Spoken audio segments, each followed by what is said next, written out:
انا يعني خلينا بس نتكلم في حته، لان خلاص فاضل لنا بالظبط يعني دقائق معدوده. المواطن والمواطنه، هل ولاء الشيعة في مصر بشكل قوي لمصر ام لايران بشكل اعلى من ولائهم لمصر؟ قبل كده حسن نصر الله في لبنان قال انا ولائي لايران اقوى من ولائي للبنان، هل على نفس الشاكله شيعة مصر؟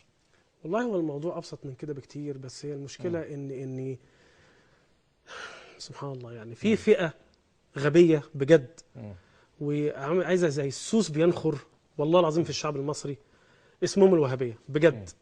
هم اللي بيعملوا كل حاجه، هم اللي مزقوا ما بين المسلمين والاقباط، هم اللي مزقوا بين المسلمين والمسلمين، هم نفسهم ممزقين كلهم، هم مدارس كلهم.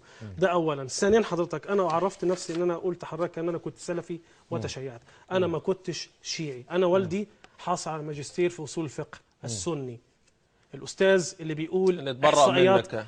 انت كذاب، لا اتبرأ منك، انت كذاب. والله اتبرأ هل منك. والدك واخواتك سني ضربوك. ولا كذاب، انت كذاب والله اتبرأ منك، والله انت واخواتك كذاب. ضربوك والله. عشان زوجتك بتتصل بالشيعه وبتقول لهم زواج المتعه، صح؟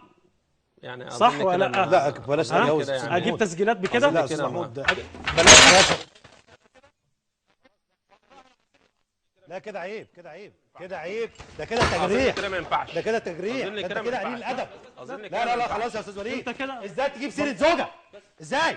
عيب عليك، انا ما عملتش كده، خليك محترم، عيب. انا ما قلتش كده. اتفضل يا استاذ وليد واهدى، انا بعتذر لك. اتفضل، انا بعتذر لك. مشاهدينا فاصل وانا واصل معكم.